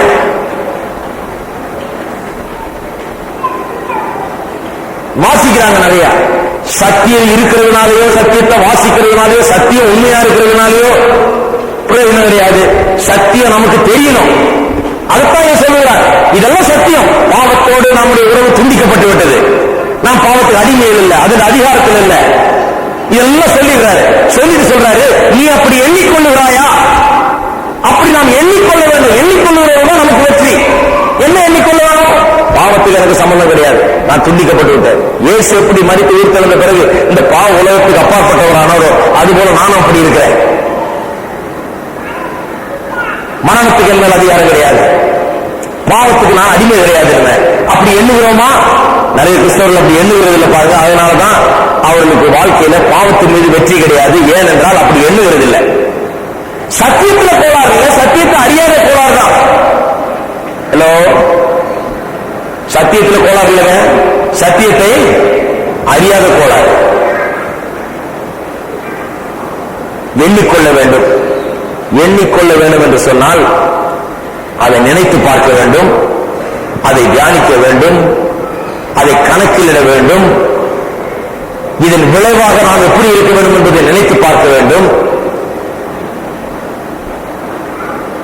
எண்ணி பார்க்க வேண்டும் என்று சொன்னால் இதை நாம் கணக்கில் எடுத்துக்கொள்ள வேண்டும். ஆம், நான் பாவத்துக்கு விடுதலையாக இருக்கிறேன், பாவத்துக்கு எனக்கு சம்பந்தம் கிடையாது, பாவத்துக்கு அடிமை கிடையாது, நான் அதுக்கு அதிகாரத்துக்கு கீழே இல்லை, அதை நான் ஆட்கொள்ள முடியாது, நான் அதுக்கு ஊழியம் செய்ய வேண்டியதில்லை. இதெல்லாம் எண்ணி பார்க்க வேண்டும். எண்ணி பார்க்கும்போதுதான் நமக்கு ஜெயம் உண்டாகிறது. பாருங்க, ஒரு உதாரணம் சொல்லுகிறேன். பெரிய பணக்காரன் இருக்கிறான்னு வைப்போம், ஏராளமான கோடிக்கணக்கான சொத்துக்கள் இருக்கு அவருக்கு, மெட்ராஸ்ல இருக்காரு, ஏராளமான சொத்துக்களும் ஏராளமான பணமும் பேங்க்ல கிடக்குது. திடீர்னு இந்த ஆள் சாகுறாரு. சாகும்போது சொல்றாரு, இங்க செங்கல்பட்டுல எனக்கு சொந்தக்காரன் ஒருத்தன் இருக்கிறான், அவன் தான் எனக்கு வாரிசு, வேற யாரும் கிடையாது, எனக்கு அவன் தான் வாரிசு அப்படின்னு சொல்லிட்டு அவர் சாகுறாரு. இவ்வளவு சொத்தியை வச்சுட்டு இவங்க போய் செங்கல்பட்டுல தேடி பார்க்கறாங்க, யார் இருந்தாலும் கடைசியில பார்த்தா இருந்தாலும் ஒரு பிச்சைக்காரன். செங்கல்பட்டுல இந்த பெரிய கோடீஸ்வரருடைய வாரிசு எல்லாம் வாழ்ந்துட்டு இருக்குது. பிச்சைக்காரனா, சொந்தக்காரன், தொடர்பே இல்லாம இருக்கிறதுனால இவங்களுக்கு அவருக்கு கனெக்ஷனே கிடையாது, ஒருத்தரை பார்த்துக்கிறதே கிடையாது. அவர் பிச்சைக்காரா இருக்க, இவர் கோடீஸ்வரா இருக்க, இவர் செத்து போயிட்டாரு, இவருக்கு வேற யாருக்கும் பணத்தை கொடுக்க முடியாது, அவருக்கு தான் போக சேரணும் அந்த பணம். போய் வக்கீல் தேடிட்டு போறாரு. வக்கீல் தேடிட்டு போய் தெருவில் இருந்தாலும் சந்திச்சு தெரு பிளாட்ஃபார்ம்ல படுத்துட்டு இருக்க ஆளை பார்த்து, ஏயா கோடிக்கணக்கான ரூபாய் உனக்கு வச்சிருக்கு, அங்க 30-40 கோடி இருக்குதாங்க, நான் என்ன பண்றேன், உனக்கு தான் இப்ப காசெல்லாம் தரணும், அந்த சொத்தெல்லாம் வித்து எல்லாம் வர்றதுக்குள்ள பேங்க் அக்கௌண்ட்ல ஒரு 1 கோடி ரூபாய் உனக்கு போட்டுறேன், அதை எடுத்து நீ செலவழி, மீதிக்கெல்லாம் நான் ஒழுங்கு பண்றேன், வந்து கையெழுத்தெல்லாம் போடுன்னு சொன்னா உடனே அவன் என்ன பண்ணணும், அந்த இடத்துல இருந்து எழுந்து போய் எங்கேயாவது நல்லா குளிச்சு போய் இந்த பேங்க்ல இருந்து கொஞ்சம் காசு எடுத்துட்டு போயிட்டு சட்டையை வாங்கி இப்ப தனக்கு வந்திருக்கிற இந்த புது அந்தஸ்தின்படி ஒரு நல்ல வீடை எடுத்து அந்த வீடை வாங்கி இப்ப தனக்கு உள்ள அந்தஸ்தின்படி நண்பர்களையும் மற்றவர்களையும் அவன் சந்திக்க ஆரம்பிக்கணும். இப்ப தனக்கு உள்ள அந்தஸ்தின்படி அவன் வாழ ஆரம்பிக்க வேண்டும். அதுதான் அவன் செய்யணும். இப்ப என்ன பண்ண, எழுந்து போய் குளிச்சு உடுத்தி நல்ல வீடு வாங்கி ஒழுங்கா இருந்து இனிமே தனக்கு இப்ப வந்திருக்கிற புது அந்தஸ்தின் அளவுல அவன் வாழ வேண்டும் இல்லையா? பிச்சைக்காரன்றதை மறந்து கோடீஸ்வரன் என்கிறத உணர்ந்து போய் அதன்படி வாழ வேண்டும். அதை வாழ்றதுக்கு பதிலா நான் இருக்கிறேங்க, அடுத்த வாரம் வந்து இங்கே பாருங்க, நான் இந்த பிளாட்ஃபார்ம்ல தான் இருப்பேன், ரயில்வே பிளாட்ஃபார்ம்ல பஸ் ஸ்டாண்ட் பிளாட்ஃபார்ம்ல இருப்பேங்க அப்படின்னா நான் என்ன ஆளு பாருங்க. அநேக விசுவாசிகள் அப்படிதான் இருக்கிறாங்க. அப்படி எண்ணிக்கொள்ளுவதில்லை, அதை நம்புவதில்லை. உண்மையாக பாவத்துக்கு அடிமை இல்லை, பாவத்துக்கு ஊழியம் செய்ய வேண்டியதில்லை, அதில் அதிகாரத்துவமான இல்லை, அதிலிருந்து விடுதலையாயிருக்கிறேன் அப்படி என்கிறது அவன் எண்ணாததுனால ஆவிக்குரிய விதத்தில் அவ்வளவு பெரிய ஐஸ்வர்யம் அவர்களுக்கு கொடுக்கப்பட்டிருக்கிறது, இவ்வளவு பெரிய ஆற்றல் அவர்களுக்கு கொடுக்கப்பட்டிருக்கிறது, பாவத்தை ஜெயித்து பாவத்தை மேற்கொள்ளுகிற தன்மை அவர்களுக்கு இருக்கிறது, பிசாசை விரட்டக்கூடிய சக்தி அவர்களுக்கு கொடுக்கப்பட்டிருக்கிறது. அவன் கேட்டா எது வேணா நடக்கும். வேலையை வாத்து பாருங்க, விசுவாசிகளுக்கு கொடுக்கப்பட்டிருக்க மேன்மை, விசுவாசி கேட்டா எது நடக்கும். கட்டுகிறதெல்லாம் கட்டப்படும், கட்டமைக்கிறதெல்லாம் கட்டமைக்கப்படும், எதையெல்லாம் கேட்கிறோமோ அதெல்லாம் தரும் என்றாரு. இவ்வளவு சொல்லி இருக்கிற விசுவாசியை பற்றி அவன் பாவம் செய்தவர் அதை அறிக்கை செய்தா அவன் உடனே சுத்திகரித்து கலவுகள் என்றாரு. இவ்வளவு சொன்ன பிறகும் சில விசுவாசிகள் அந்த பிச்சையார கோலத்துலதான் நான் இருப்பேன், பிளாட்ஃபார்மோட ரொம்ப ஒண்டிட்டாங்க, அதனோட ஒன்றுபட்டாங்க. இந்த பிளாட்ஃபார்மோட ஒன்றுபட்ட ஆட்களை இப்ப கோடீஸ்வரன் தேசத்துல உணர்வு வராது, திடீர்னு வராது. சிலருக்கு அறியாம, சிலருக்கு அறிஞ்ச பிறகும் அதை நம்ப முடியாத ஒரு தன்மை. சார்ல்ஸ் ஸ்பர்ஜன் சொல்லுகிறார், ஒரு வீட்டுக்கு போனாராம், வயசான அம்மா கஷ்டப்பட்டு இருக்கா, இல்ல ஒரு அம்மா கஷ்டப்பட்டு இருக்கா, வீட்டுக்கு போனா, அந்த அம்மா வீட்டுக்கு போனாராம் விசிட்டிங்க்கு. போனப்ப அந்த அம்மா செவுத்துல ஃப்ரேம் போட்டு ஒரு புதுசா நம்ம தொங்கி இருக்குது, ஒரு பக்கத்துல பார்த்துருக்க, பார்த்தா அதுல பெரிய செக் எழுதி ஃப்ரேம் பண்ணிருக்கு. உண்மையா நடந்த கதை ஸ்பர்ஜன் சொல்றேன். ஸ்பர்ஜன் பெரிய இங்கிலாந்து தேசத்துல பெரிய பசையாரா இருந்தது. பார்த்துட்டு இந்த அம்மா கேட்ட, என்னம்மா இது? அந்த அம்மா சொல்லுவது, பெரிய கோடீஸ்வரனுக்கு வேலை செய்யறேன், நானு வயசான காலத்துல அவரை பார்த்துக்கிறதுக்கு ஆள் இல்லை, நான் தான் போய் அவரை கூட இருந்து கவனிச்சுக்கிட்டேன். அவர் சாகும்போது இதை கொடுத்தாருங்க, அடுத்த வேற வேலைகளை பார்க்கும்போது சர்டிபிகேட்டா இருக்குன்னு நினைச்சு எடுத்து வச்சேன், அதை பத்திரமா ஃப்ரேம் பண்ணி. இந்த மாதிரி வர ஒன்றும் புத்தி கிடையாது, வாசிக்க தெரியாது, ஒன்றும் தெரியாது. இவ்வளவு நாள் நான் வேலை செய்யறதுனால நல்ல சர்டிபிகேட் ஏதாவது கொடுத்துருப்பாரு, அவருக்கார சொல்லி வரைக்கும் வேலை செய்யலான்ட்டு இதை கொண்டு ஃப்ரேம் பண்ணி பத்திரமா வச்சிருக்கிறாரு. கொடுத்த சர்டிபிகேட் இருந்துச்சா எடுமா கீழே இருந்தாராம். முதல்ல செக்கை கொடுத்துட்டு போயிருக்காரு மனுஷன், தனக்கு உள்ளதெல்லாம் உனக்கு எழுதி வச்சுட்டு போயிட்டாரு. பேங்க் அக்கௌண்ட்டை போய் காலி பண்ணிடலாம், நீ இந்த செக்கை கொண்டு போய் முதல்ல அக்கௌண்ட்ல போட்டு இதை உன்னுடைய வாக்கு, இதை நம்பு, இதையும் வாட்டி ஃப்ரேம்ல வச்சு ஃப்ரேம் போட்டு வச்சுக்கிட்டு தரித்திரத்தில் வாழ்ந்து கொள்றாங்க. இன்னைக்கு பாருங்க, அநேக ஆவிக்குரிய தரித்திரத்தில் வாழ்ந்து கொண்டிருக்கிறார்கள். ஏனென்றால் இவ்வளவு பெரிய சாட்சியம் கொடுக்கப்பட்டிருக்கிறது. பாவத்திலிருந்து விடுதலை, அது அடிமைத்தனத்திலிருந்து விடுதலை, அது ஆளுகை அரசாட்சியிலிருந்து விடுதலை, அதுக்கு நமக்கு சம்பந்தம் இல்லை. பாவ சரீரத்தை கூட நாம் கட்டுப்படுத்த முடியும் என்ற அந்த அளவுக்கு வேதம் நமக்கு சொல்லுகிறது. நாம் கேட்டதெல்லாம் கிடைக்கும், கட்டளையிட்டதெல்லாம் செய்யப்படும். இப்பேற்பட்ட மேன்மை விசுவாசி கொடுக்கப்பட்டிருக்கிறது. ஆனாலும் அந்த விசுவாசி அதை நம்புகிறதில்லை, அப்படி எண்ணுகிறதில்லை தன்னை குறித்து. பாத்தீங்கன்னா ஜெபம் பண்ணுவாங்க, ஆண்டவரே நான் பாவி, நான் பாவி, நான் பாவி, நான் பாவி, நான் பெரிய பாவி ஆண்டவரே. ஆண்டவருக்கு தெரியாத பாவியா நீங்க? நான் ரொம்ப பெரிய பாவி ஆண்டவரே. சரி, இந்த பாவி பாவி பாவி ஜெபம் முடிஞ்ச பிறகு சாட்சி சொல்லுவாங்க. அதுலயும் ஒருத்தரும் சாட்சி சொல்லுவார், நான் ஒரு பெரிய பாவிங்க. இவர் சாட்சி சொல்லியிருப்பாங்க, அடுத்த அவரை விட நான் பெரிய பாவிங்க, எல்லாரை விட பிரதான பாவிங்க. இதுக்கு வசனத்தை எடுத்துக்குவாங்க. அப்போஸ்தலனாகிய பவுல் சொன்னார், நான் பிரதான பாவி. இப்படியே போயிட்டு இருக்கோம். ஆராதனை, ஞாயிற்றுக்கிழமை ஆராதனையே இப்படி போயிட்டு இருக்கேன். நான் உட்கார்ந்து இருந்திருக்கிறேன். நான் நினைப்பது யாரு பெரிய பாவி இல்ல, ரெண்டு பேர்ல. கடைசியில பாத்தீங்கன்னா இன்னும் பாவியாக தான் இருக்கிறாங்க. நிறைய பேர் இப்படி சொல்ற ஆட்கள் இன்னும் திரும்பல, இன்னும் பாவியாக தான் இருக்கிறாங்க. ஏன்னா பாவி பாவி பாவி நினைச்சு பாவி பாவி பாவி பேசி அந்த பாவின்ற எண்ணத்தினால நிறைஞ்சு, நான் பாவத்துக்கு எனக்கு சம்பந்தம் இல்லை, பாவம் ஆளுகை செய்யாது, பாவத்தின் அதிகாரத்துக்கு நான் இல்லை, அது ஊழியம் செய்ய வேண்டிய அவசியம் இல்லை, நான் அதுக்கு மேலானவன், கிறிஸ்துவுக்குள்ளாக அதை ஜெயிக்கிறவனானே, நான் புது வாழ்க்கை உடையவன், இப்படி சிந்திக்காதனால பாவி பாவி பாவி சொல்றதுனால பாவம் செய்கிறது ஒரு இயல்பாகி விடுகிறது. இருக்கிறீங்களா? சாட்சி சொல்லி முடிச்சோன்னு ஜெபம் முடிஞ்சது. இப்ப தேவாதான் போட்டு ஒரு 20 பேர் ஜெபம் பண்ணாங்க. அவ்வளவு பேரும் பாவி பாவி பாவி ஜெபம் பண்ணி கடைசியில ஒரு 5-6 பேர் சாட்சி சொல்லுவாங்க. அவ்வளவு பேர் பாவி பாவி பாவி, இவரை விட நான் பெரிய பாவி, போட்டி போட்டு சாட்சி சொல்லுவாங்க. ஏடிங் போட்டியா. கடைசியில பிரசங்கியார் எல்லாத்தையுமே டாப் பண்ணிடுவாரு. அவர் எல்லாரும் பாவி கண்ணை மூடி மூட்டினா உன்னுடைய அழுக்கெல்லாம் அப்படியே முன்னால தெரியும், உன்னுடைய பாவம் எல்லாம் அப்படியே வரும். கண்ணை மூடிப்பார், உனக்கு தெரியும் அவ்வளவு பெரிய பாவி. முடிஞ்ச உடனே கோயிலை விட்டு வெளியே போகும்போது பெரிய ஒரு உறுதியோட போவோம். என்ன உறுதி? பாவின்ற உறுதி. நான் பெரிய பாவி, என் பாவம் இன்னும் போல, என்னுடைய அழுக்கு இன்னும் நீங்கல, என்னுடைய தரித்திரம் இன்னும் நீங்கல, என்ன பிடிச்சிருந்த பிசாசு என்ன விடல, என்ன பிடிச்சிருந்த பாவத்தை என்ன விட்டு நீங்கல அப்படின்ற உணர்வோடு தான் இன்றைக்கு அநேக விசுவாசிகள் சபையில வீட்டுக்கு போயிட்டு இருக்கிறாங்க. அந்த உணர்வோட இங்க இருந்து போகும்போது அப்படி போக கூடாது. எப்படி போனோம்? ஐயோ இவ்வளவு நாள் ஏன் அப்படி மடத்தனமா இருந்தேன்? அந்த பாவத்துக்கு நமக்கு சம்பந்தமே கிடையாது. அந்த பாவத்துக்கு நான் ஊழியம் செய்ய வேண்டியதில்லை, அந்த அதிகாரத்துக்கு நான் கட்டுப்பட வேண்டியதில்லை. இந்த பாவ சரீரத்தை கூட நான் கட்டுப்படுத்தணும். என் மனதை, என் மனசாட்சியை நான் கவனிக்கணும், அதன்படி வாழணும். எனக்கு அதிகாரம் உண்டு. அப்படிப்பட்ட எண்ணத்தோட போனோம், அப்படிப்பட்ட எண்ணத்தோட போனோம், அப்படிப்பட்ட ஒரு வாழ்க்கையை நாம வாழ்வோம் இல்லையா? மூன்றாவது, reckon yourself dead to sin. பாவத்துக்கு மரித்தவர்களாக எண்ணிக்கொள்ளுங்கள் என்று சொல்லியிருக்கிறது. பாவத்துக்கு மரித்தவர்களாக பெரிய வித்தியாசம் இருக்குதுங்க.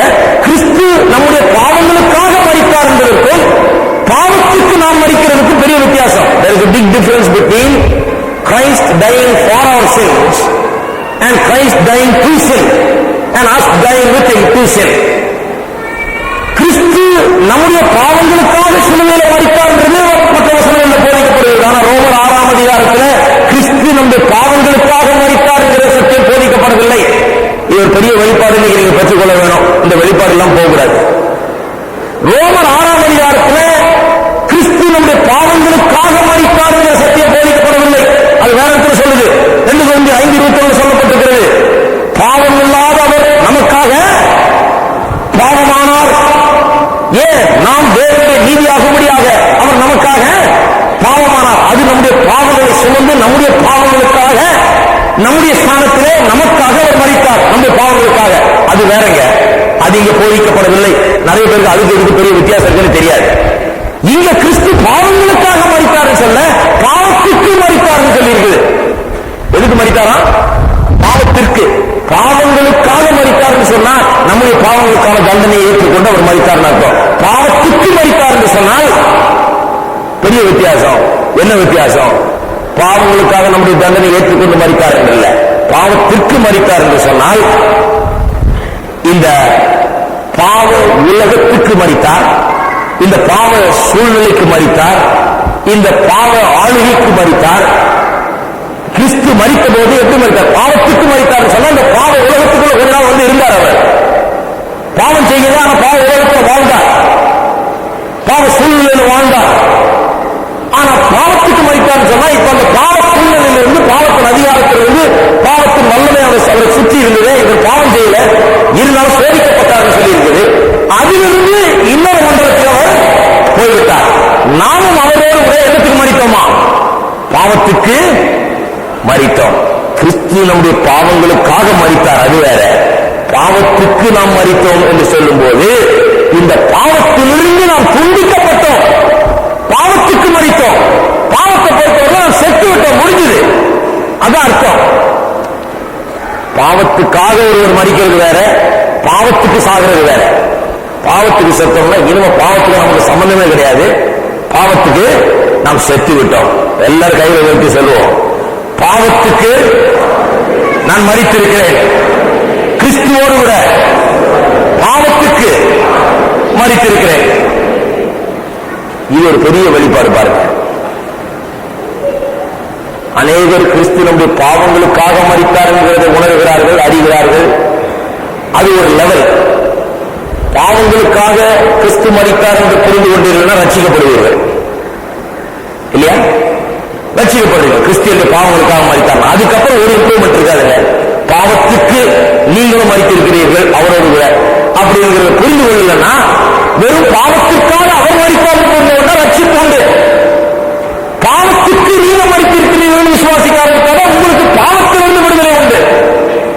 இருக்கிறீங்களா? பெரிய வித்தியாசம் இது. இதுதான் பிரச்சனை இன்னைக்கு சபையில். என்ன பிரச்சனை? பாவத்துக்காக கிறிஸ்து மரித்தார் உறுதியாக பிரசங்கம் பண்ணுகிறோம், நல்லதுதான், அது உண்மைதான், சத்தியம் தான், அதை விசுவாசிக்க வேண்டும். ஆனா பாவத்துக்கு நாம மரித்திருக்கிறோம், கிறிஸ்துவோட பாவத்துக்கு மரித்திருக்கிறோம் என்று சொல்லி அந்த ஐடென்டிபிகேஷன் பிரசங்கம் கிடையாது. ஆகியால் என்ன கிடையாது? பாவத்திலிருந்து ஜெயம் கிடையாது, வெற்றி கிடையாது வாழ்க்கையில. ஏனென்றால் ரட்சிக்கப்பட்டிருக்காங்க விசுவாசிங்க. ஏன்? பாவத்துக்காக மரித்தார்னு விசுவாசிக்கிறதுனால.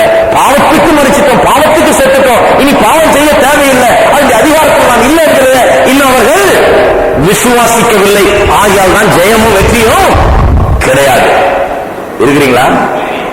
பெரிய வித்தியாசம். கொஞ்சம் யோசித்து போய் கொஞ்சம் அதை போட்டு ஆசை போடும். எல்லாரும் அந்த லெவலில் ஒரு காலத்தில் இருந்திருக்கலாம். பாவத்துக்காக கிறிஸ்து மரித்தார், பாவத்துக்காக கிறிஸ்து மரித்தார். இன்றைக்கு நாம் கண்டுகொள்கிற பெரிய சத்தியம் என்ன? பாவத்துக்காக மரித்தார்ன்றது உண்மைதான், அது ஒரு பக்கம் இருக்குது, அதுதான் என்ன ரட்சிப்புக்குள்ள நடக்கிறது. என்னை இன்றைக்கு வெற்றிக்குள்ள நடத்துகிறது, ஜெய ஜீவித்துக்குள்ள நடத்துகிறது என்ன? பாவத்துக்கு நான் செத்தேன், மரித்தேன் என்கிற அந்த சத்தியம். இதை நல்லா புரிந்து வைத்துக் கொள்ளுங்கள், இதை நன்றாய் விளங்கிக் கொள்ளுங்கள், இதை மற்றவர்களுக்கு எடுத்து சொல்லுங்கள். பாவத்துக்கு செத்து இருக்கிறோம், சரி. பாவத்துக்கு செத்து இருக்கிறோம் என்று எண்ணிக்கொள்வது மட்டுமல்ல, பாவத்துக்கு செத்து இருக்கிறோம் என்று எண்ணிக்கொள்ள வேணும். பாவத்துக்காக அவர் செத்தார் என்று எண்ணிக்கொள்வது போதாது. அதுக்கு அடுத்த ஸ்டெப் தான் பாவத்துக்கு நாம் செத்தோம் என்ற எண்ணம். அது வர்ற வரைக்கும் பாவத்திலிருந்து ஜெயமோ வெற்றியோ கிடையாது. பாவத்தை மேற்கொள்கிற வாழ்க்கை வராது. பாவத்துக்கு நாம் செத்தோம் என்று எப்ப எண்ணிக்கொள்கிறோமோ அப்பதான் வரும். பாவத்துக்காக அவர் செத்தார் எண்ணிக்கொள்கிற வரைக்கும் எல்லா கிறிஸ்தவர்களும் போலதான் இருப்போம். மோட்ச லோகம் போய் அங்க எல்லா பாவத்திலிருந்து விடுதலை ஆகி அங்க எல்லா பாவம் செய்யாம அங்க நல்லா இருக்கலாம். இங்க பாவம் செய்துட்டு தான் இருப்பாங்க. பாவத்துக்கு செத்தோம்னு அறிவு வரும்போது, அந்த வெளிப்பாடு கிடைக்கும் போது பாவத்தின் மேல ஜெயம் நமக்கு கிடைக்கிறது. சரி, அதை எண்ணிக்கொள்ள வேணும். பாவத்துக்கு மரித்தவர்களாக, பாவத்துக்கு மரித்தவர்களாக எண்ணிக்கொள்ளுங்கள். பாவத்துக்கு மரித்தவர்களாக எண்ணிக்கொள்ளுங்கள். அந்த எண்ணம் எப்பவுமே இருக்கும். பாவத்துக்கு செத்துட்டேன், நான் பாவத்துக்கு மரித்தேன் என்ற எண்ணம். சரி, இப்போ பாவத்துக்கு மரித்தவர்களாக எண்ணிக்கொள்வது மட்டுமல்லாமல் கர்த்தராகிய இயேசு கிறிஸ்துவுக்குள் தேவனுக்கென்று பிழைத்திருக்கிறவர்களாகவும் எண்ணிக்கொள்ளுங்கள் என்று 11ஆம் வசனம் சொல்லுது. தேவனுக்கென்று பிழைத்திருக்கிறவர்களாகவும் எண்ணிக்கொள்ளுங்கள். செத்தவர்களாக எண்ணிக்கொண்டா மட்டும் போதாது, பாவத்துக்கு பிழைத்திருக்கிறவர்களாகவும் எண்ணிக்கொள்ள வேண்டும். கிறிஸ்தவ வாழ்க்கை என்றது பாருங்க, ஏதோ பாவத்துக்கு செத்துட்டேன் இனி பாவம் செய்ய மாட்டேன் அப்படி மட்டும் கிடையாது. பாசிட்டிவ்ல நிறைய இருக்குது. இயேசு சொன்னார் ஒரு கதை. ஒருத்தனுக்குள்ள இருக்கிற அசுத்தாவி விரட்டப்படுது, வெளியே போகுது. வெளியே போன பிறகு போய் அங்க அலைஞ்சு திரிதான். அலைஞ்சு திரிந்து எங்கேயாவது ரெஸ்டிங் பிளேஸ் இருக்குதான் பார்க்கலாம். அதுக்கு தங்குகிறதுக்கு இடம். ஏன்னா இவ்வளவு நாள் தங்கிட்டு இருந்த இடம் காலி ஆயிடுச்சு. வீட்டை காலி பண்ணியாச்சு, வெளியே வந்தாச்சு. அடுத்தது தங்குறதுக்கு எங்க இடம் சுத்தி பார்த்துட்டு திருப்பி வந்து பார்த்தா என்ன பார்க்கலாம்? சுத்தமா தொடக்கப்பட்டு சுத்தப்படுத்தப்பட்டு அருமையா இப்ப இந்த வீடு காலி பண்ணிட்டு வந்த வீடு இப்ப நல்ல நல்ல கண்டிஷன்ல இருக்குது. என்ன பண்ணுதான் போய் இன்னும் 7 பேரை கூட்டு வந்து முன்னிருந்த நிலையை விட வேண்டிய நிலை இன்னும் மோசமான நிலையாகும்படியாக இவங்க வாழ்க்கை 7 பிசாசு வந்து அதில் நுழையுது என்று சொன்னார். அது ரொம்ப முக்கியமான ஒரு காரியம். கிறிஸ்தவ வாழ்க்கையை குறித்து கவனிக்க வேண்டிய காரியம். கிறிஸ்தவ வாழ்க்கை என்றது நான் இந்த பாவத்தை விட்டேன், நான் முன்ன சீரடி குடிச்சிட்டு இருந்தேன், நான் குடிச்சேன், நான் இது பண்ண அது பண்ண அதெல்லாம் விட்டுட்டேன், நான் இப்பெல்லாம் அதெல்லாம் செய்யறது கிடையாது, நான் தெரிஞ்சுட்டேனாக்கும் அப்படின்னு சொல்றது இல்லை. அது வந்து ஒரு சைடு தான். அந்த நெகட்டிவ் எல்லாம் விட வேண்டியதுதான், விட வேண்டிய காரியங்களும் விட வேண்டியதுதான், ஒதுக்க வேண்டிய காரியங்களும் ஒதுக்க வேண்டியதுதான். ஆனா அதோடு நின்று போகவில்லை. கிறிஸ்தவ வாழ்க்கை என்பது பாசிட்டிவ்ல நிறைய இருக்குது. நிறைய நல்ல காரியங்களால் இந்த கிறிஸ்தவ வாழ்க்கை நிரப்பப்பட வேண்டும். நிரப்பப்படாவிட்டால் காலியான வீட்டை போல இருக்கும். அப்படி காலியான வீட்டுல பிசாசுக்கு இடம் கொடுக்க வேண்டியதாகிவிடும். நிறைய பேர் இன்றைக்கு அதை விட்ட இதை விட்ட இதுலயே இருக்காங்க. அதையே பிரச்சனை பண்ணி அதையே விசுவாசிச்சு அதையே கேட்டு எதை விட்டேன் அதையே தான் பேசிட்டு இருக்காங்க. நான் அதை விட்டுட்டேன், இதை விட்டுட்டேன், இதை பண்ணேன், அதை பண்ணேன். சிலர் பாருங்க சாட்சி சொல்றாங்க, 20 வருஷத்துக்கு முன்னால என்ன சாட்சி சொன்னாலும் அதான் சொல்லிட்டு இருக்காங்க. நான் குடிகாரனா இருந்த நாக்கம், நான் இதா இருந்த நாக்கம், நான் அதா இருந்த நாக்கம், நான் அதை விட்டேன். அது எப்போ விட்டாச்சு, விடுவாது. ஹலோ, இப்ப ரட்சிக்கப்பட்டு இப்ப வந்து சாட்சி சொல்லிட்டீங்கன்னா பரவாயில்ல. அது எப்போ விட்டாச்சு, விடுவாத.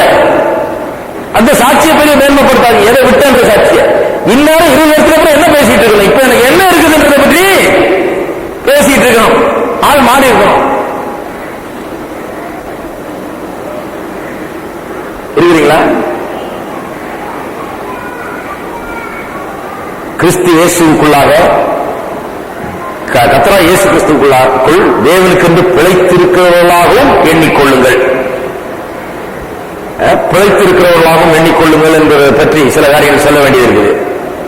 பிழைத்திருக்கிறது என்றால் என்ன? நாம் அவரோடு கூட பாவத்துக்கு மரித்தோம், இப்பொழுது அவரோடு பிழைத்தும் இருக்கிறோம். செத்தோம், உயிரோட எழுந்தும் இருக்கிறோம். இந்த பிழைத்திருக்கிறோம் என்கிற காரியத்துல என்ன அடங்கி இருக்கிறது? அதன் அர்த்தம் என்ன? முதலாவது, நாம் பிழைத்திருக்கிறோம் என்று சொன்னால் இப்ப நம்முடைய நிலைமை மாறிடுச்சு. நாம் வந்து தேவனுடைய கோபாக்கினின் பிள்ளைகளாக இல்லாமல் இப்போது தேவனோடு ஒப்புரவாக்கப்பட்டிருக்கிறோம். அவருடைய தயவுக்கு நமக்கு கிடைக்கிறது. யோவான் 17:23 சொல்லுவது, தேவன் இயேசுவை எப்படி நேசித்தாரோ அதுபோலவே நம்மையும் நேசிக்கிறார் என்று. அது ஒரு பெரிய உண்மை, அது சத்தியம். 17:23 சொல்லுவது, ஒருமைப்பாட்டில் அவர் தேர்ந்தவர்களாக இருக்கும்படிக்கும் என்னை நீர் அனுப்பினதையும் நீர் என்னில் அன்பாயிருக்கிறது போல அவர்களிலும் அன்பாயிருக்கிறதையும் உலகம் அறியும்படிக்கும் நான் அவர்களிலும் நீர் என்னிலும் இருக்கும்படி வேண்டிக் கொள்கிறேன். நீர் அன்பாயிருக்கிறது போல, அதாவது நீர் என்னில் அன்பாயிருக்கிறது போல அவர்களில் அன்பாயிருக்கிறதை உலகம் அறிய வேண்டும். நீர் என்னில் எவ்வளவு அன்பா இருந்தீரோ, இயேசு சொல்றார், என்னை எவ்வளவு நேசித்தாரோ அவ்வளவு அவர்களை நேசிக்கிறீர் என்பதை உலகம் புரிந்து கொள்ள வேண்டும் என்று சொல்லுகிறார். அப்ப பாருங்க, இயேசுவை ஆண்டவர் எவ்வளவு நேசித்தார் தேவன், அவ்வளவு உங்களை என்னையும் அவர் நேசிக்கிறார். அந்த ஒரு நிலைக்கு வந்திருக்கிறோம். அதுதான் அவரோடு பிழைத்திருக்கிறோம் என்கிறதுக்கு விளக்கம். அதுதான் அவரோடு பிழைத்திருக்கிறோம் என்று சொன்னால் அவருடைய தயவுக்கு நாம் பாத்திரராய் மாறி இருக்கிற ஒரு பொழுது. முந்தி ஆக்கிரைக்கு பாத்திரராய் இருந்தோம், இப்ப தயவுக்கு பாத்திரராய் மாறி இருக்கிறோம். இரண்டாவது, நாம் இப்போ தேவனுடைய ஆசீர்வாதங்கள் அனைத்துக்கும் பாத்திரராய் இருக்கிறோம். அவரோடு பிழைத்திருக்கிறோம் என்று சொல்லுவது ஏதோ பாவத்தை விட்டு அதை விட்டு அப்படி கிடையாது. ஏதோ நல்ல காரியங்கள் நம்முடைய வாழ்க்கையில் நடக்கிறது. தேவனுடைய ஆசீர்வாதங்கள் நம்முடைய வாழ்க்கையில நிறையக்கூடிய நிலைக்கு நாம் வந்திருக்கிறோம். 2 பேர் இருப்போம். 2 பேர் 1ஆம் அதிகாரம்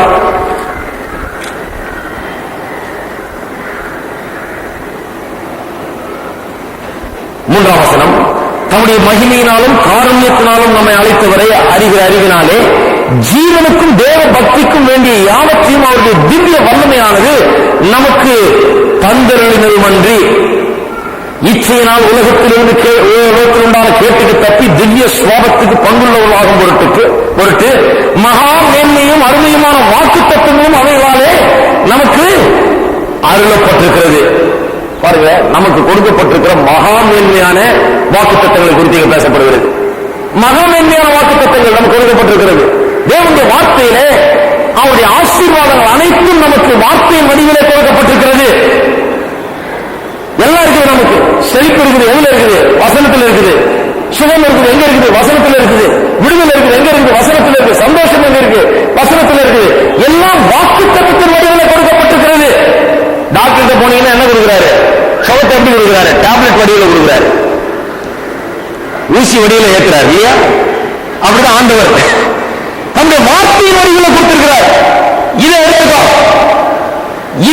இதை உன்னை ஆட்கொள்ளட்டும், இதை நீ உட்கொள், இதன்படி வாழ், இந்த வாக்கு தத்துவத்தை உருவ பாராட்டு, இது உனக்கு சொந்தம் என்று சொல்லி இதை கொடுக்கிறார். வார்த்தையின் வடிவிலே எல்லா வாக்கு தத்துவங்களையும் தேவன் நமக்கு கொடுத்திருக்கிறார். எல்லா வாக்கு தத்துவத்துக்கும் நாம் பாத்திரதா இருக்கிறோம். எல்லா ஆசீர்வாதத்துக்கும் பாருங்க. ஆசீர்வாதம் சொல்லும் போது வேதம் சொல்லுது, பாவிகளுக்கே ஆண்டவர் மழையும் பொழிய வைக்கிறாரா, வெயிலையும் அடிக்க வைக்கிறார். யாருக்கு? எல்லாருக்கும். அது காமன் கிரேஸ், பொதுவான தேவனுடைய கிருபை, அது எல்லாருக்கும் கிடைக்குது. ஆண்டவர் மேல இருந்து பார்த்து, நீ என்ன இந்துவா, உனக்கு இன்னைக்கு சூரியன் உன் மேல அடிக்காது, மழை அந்த செக்ஷன்ல தான் கொடுப்பேன், இங்க கொடுக்க மாட்டேன்னு சொல்லு ஆண்டவர். தொலைஞ்சு போய் நீ எடுத்துக்கொண்ட மழை, உன் சைட்ல கொஞ்சம் மழை பெய்யட்டும், உனக்கும் கொஞ்சம் வெயில் அடிக்கட்டும், எல்லாருக்கும் அடிக்கட்டும். ஒருத்தன் சொல்றான் ஆண்டவரே கிடையாது, அது ஏசுநாதரே ஒழிக்கணும், கடவுள் ஒரு இருக்கான்னு சொல்லுவது முட்டாள் அப்படின்றான். அதுல உனக்கும் மழை பெய்ய வைக்கிறேன், போ சாப்பிட்டு போ நீ என்ற, உனக்கும் கொஞ்சம் வெயில் அடிக்கட்டும் போ.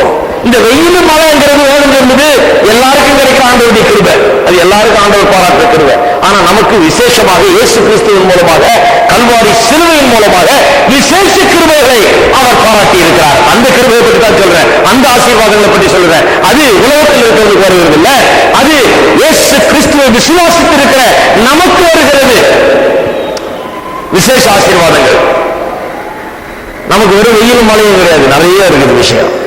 வாக்கு தத்தங்களை நாம் பற்றிக்கொள்ள வேண்டும். மூன்றாவது, நாம் தேவனுடைய நோக்கத்துக்கென்று அந்த நோக்கம் நம்முடைய வாழ்க்கையில் நிறைவேறும்படியாக நியமிக்கப்பட்டிருக்கிறோம். எபேசியர் 1:4, எபேசியர் 1:4, நமக்கு முன்பாக நாம் அன்பில் பரிசுத்தமுள்ளவர்களும் குற்றமில்லாதவர்களுமாய் இருப்பதற்கு அவர் உலக தோற்றத்துக்கு முன்னே கிறிஸ்துவுக்குள் நம்ம தெரிந்து கொண்டபடியே. என்ன சொல்லுகிறது? உலக தோற்றத்துக்கு முன்னே நம்ம தெரிந்து கொண்டாராம். யாருக்குள்ள? கிறிஸ்துவுக்குள்ள நம்ம பார்த்துட்டார் ஆண்டவர். என்ன நோக்கத்தோடு நம்ம தெரிந்து கொண்டார்? எதுக்காக நம்ம தெரிந்து கொண்டார்? எதுக்காக இந்த கிறிஸ்தவ வாழ்க்கை? என்ன நோக்கம்? அவருடைய நோக்கம் என்ன? அது என்னன்னா, குற்றமில்லாதவர்களாகவும் பரிசுத்தம் உள்ளவர்களாகவும் நாம் இருப்பதற்கு.